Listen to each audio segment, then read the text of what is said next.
Assalamualaikum warahmatullahi wabarakatuh. Perkenalkan saya Tasya Yuki Putri dengan NIM 230422229.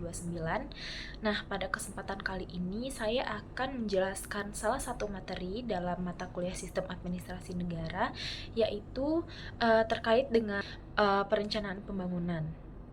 Nah, pada perencanaan pembangunan ini terdapat 4 submateri yang akan saya bahas dalam video ini. Yang pertama adalah proses perencanaan pembangunan di tingkat pusat dan daerah. Lalu yang kedua adalah mengenai siapa saja organ atau lembaga yang terlibat dalam perencanaan pembangunan. Lalu yang ketiga adalah mengenai hubungan pemerintah, swasta, dan masyarakat dalam perencanaan pembangunan. Dan submateri yang keempat atau yang terakhir adalah mengenai mainstreaming SDGs dalam pembangunan di Indonesia. Nah, pada kesempatan kali ini saya akan menjelaskan terlebih dahulu terkait apa sih definisi atau pengertian dari perencanaan pembangunan itu sendiri. Nah, menurut yang saya pahami, perencanaan pembangunan itu merupakan sebagai suatu proses atau rangkaian kegiatan dalam mengarahkan penggunaan sumber-sumber daya yang telah ada atau sumber-sumber daya pembangunan, termasuk juga sumber daya ekonomi yang terbatas adanya untuk menciptakan atau mencapai tujuan ke arah yang lebih baik secara efektif dan juga efisien. Nah, dalam perencanaan pembangunan ini juga bertujuan untuk mendorong partisipasi masyarakat dalam proses pembangunan, dan juga perencanaan pembangunan ini berfungsi untuk mendukung koordinasi antara para pelaku pembangunan guna mencapai tujuan pembangunan yang telah ditetapkan. Selanjutnya saya akan masuk ke submateri yang pertama mengenai proses perencanaan pembangunan di tingkat pusat dan daerah. Secara umum terdapat 4 tahapan atau proses dalam perencanaan pembangunan ini. Yang pertama adalah tahap penyusunan rencana. Tahap awal dari kegiatan perencanaan ini adalah penyusunan naskah atau rencana pembangunan yang secara formal merupakan tanggung jawab dari badan perencana, baik Bappenas untuk tingkat pusat dan juga Bapeda untuk tingkat daerah. Penyusunan rencana ini dapat dilakukan secara swakelola oleh badan perencana itu sendiri atau dikontrakkan kepada perusahaan konsultan yang relevan apabila tenaga perencana yang terdapat pada badan perencana ini tidak mencukupi. Lalu yang kedua adalah tahap penetapan rencana. Nah, rancangan rencana pembangunan yang telah selesai baru akan berlaku secara resmi bila telah mendapatkan pengesahan dari pihak yang berwenang. Pada tahap kedua ini, kegiatan utama badan perencana adalah melakukan proses untuk mendapat pengesahan tersebut. Lalu yang ketiga adalah tahap pengendalian pelaksanaan rencana. Nah, setelah rencana pembangunan tersebut ditetapkan oleh pihak yang berwenang, maka dimulai suatu proses pelaksanaan rencana oleh pihak eksekutif melalui SKPD terkait. Sesuai dengan ketentuan perundangan yang berlaku, perencana masih tetap mempunyai tanggung jawab dalam melakukan pengendalian atau dapat disebut monitoring pelaksanaan rencana bersama SKPD yang bersangkutan. Terakhir yaitu tahap evaluasi keberhasilan pelaksanaan rencana. Setelah pelaksanaan kegiatan pembangunan selesai dikerjakan, badan perencana akan masih mempunyai tanggung jawab terakhir, yaitu melakukan evaluasi mengenai kinerja dari kegiatan pembangunan tersebut. Yang menjadi tujuan utama dari kegiatan evaluasi agar badan perencana mengetahui apakah kegiatan dan objek pembangunan yang telah selesai dilaksanakan dapat dimanfaatkan oleh masyarakat.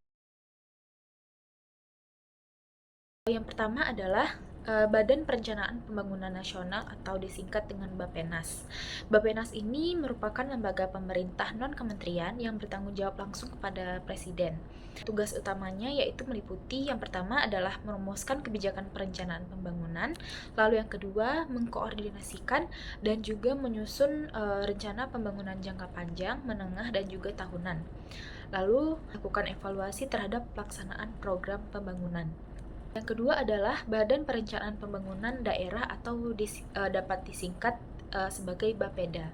Bapeda ini merupakan lembaga di tingkat daerah yang memiliki fungsi tidak jauh berbeda dengan Bappenas, tetapi Bappenas ini lebih terfokus kepada perencanaan pembangunan daerah. Lalu yang ketiga adalah kementerian atau lembaga terkait. Nah, berbagai kementerian dan lembaga pemerintah juga terlibat dalam proses perencanaan pembangunan. Contohnya adalah seperti Kementerian Keuangan, yaitu yang mengelola anggaran dan pembiayaan proyek pembangunan. Lalu yang kedua, Kementerian Pekerjaan Umum yang bertugas sebagai mengawasi proyek infrastruktur. Lalu yang ketiga ada Kementerian Sosial yang mengelola program-program sosial yang terkait dengan pembangunan. Lalu lembaga yang keempat adalah pemerintah daerah. Pemerintah daerah yang juga termasuk bupati atau wali kota dan DPRD yang memiliki tanggung jawab untuk menetapkan dan mengesahkan rencana pembangunan daerah. Lalu yang terakhir adalah masyarakat dan organisasi non-pemerintah. Lembaga atau organ ini merupakan yang paling penting karena partisipasi masyarakat dan organisasi non-pemerintah ini dapat berperan dalam memberikan masukan mengenai apa saja kebutuhan mereka dan prioritas, serta juga mendorong partisipasi mereka untuk dapat terlibat dalam pelaksanaan program-program pembangunan. Diperlukan koordinasi yang baik antara pemerintah, swasta, dan masyarakat untuk dapat mewujudkan tujuan dari perencanaan pembangunan tersebut. Di sini saya akan menjelaskan mengenai bagaimana peran masing-masing pihak antara pemerintah, swasta, dan masyarakat dalam perencanaan pembangunan. Yang pertama adalah peran pemerintah.